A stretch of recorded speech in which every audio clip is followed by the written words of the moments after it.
Halo, perkenalkan nama saya Sierra Rais dari Universitas Pembangunan Indonesia, Fakultas Keperawatan. Definisi dan konsep Pancasila. Pancasila adalah seperangkat rangkaian nilai yang secara holistik membentuk gagasan dasar berupa konsep dan prinsip dalam kehidupan bermasyarakat, berbangsa, dan bernegara yang disebut sebagai pandangan hidup. Pancasila dalam sejarah negara Republik Indonesia. Sejarah Pancasila berawal dari upaya para pendiri bangsa untuk menemukan dasar negara yang dapat mempersatukan berbagai kelompok etnis, agama, dan budaya di Indonesia sebelum perumusan Pancasila. Indonesia telah mengalami masa penjajahan yang panjang, terutama oleh Belanda. Munculnya nasionalisme Indonesia yang kuat dan semangat untuk meraih kemerdekaan.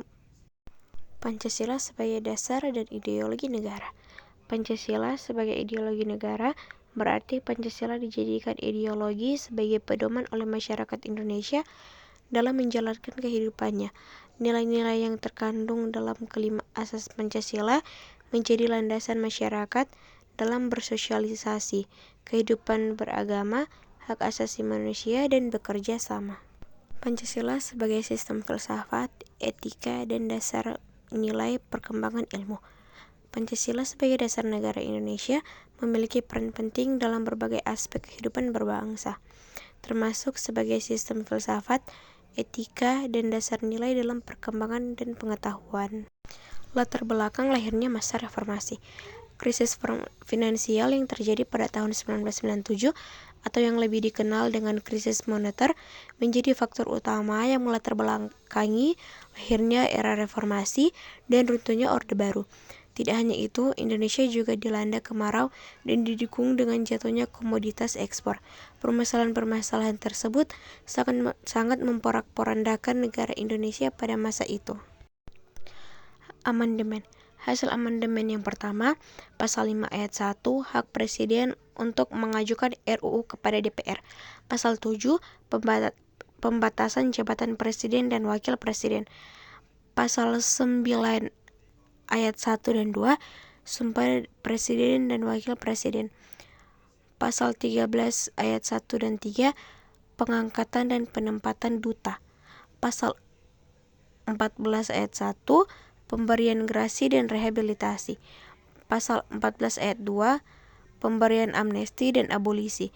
Pasal 15, pemberian gelar, tanda jasa, dan kehormatan lain. Pasal 17 ayat 2 dan 3, pengangkatan menteri.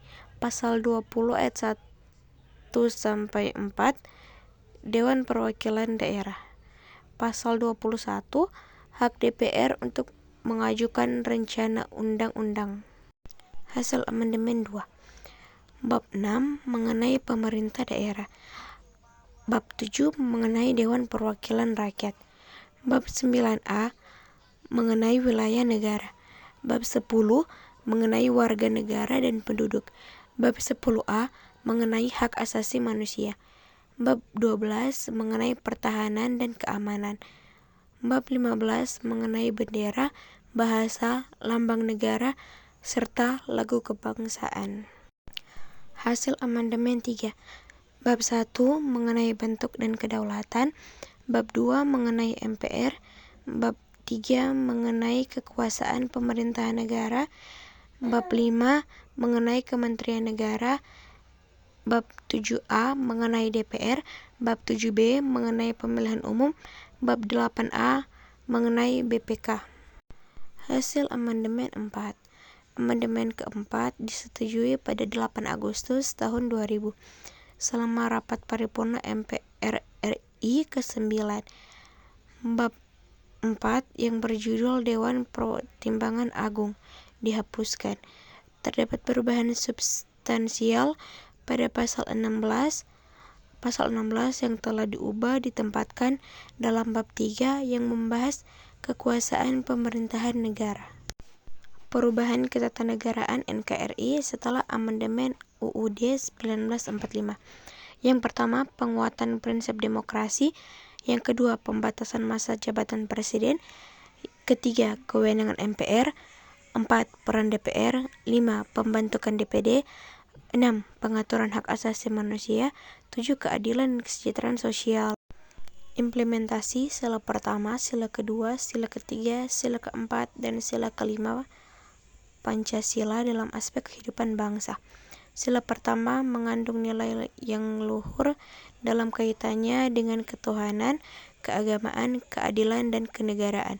Sila kedua mengandung makna mengenai penghormatan terhadap orang lain, walaupun setiap masyarakat memiliki perbedaan yang beragam.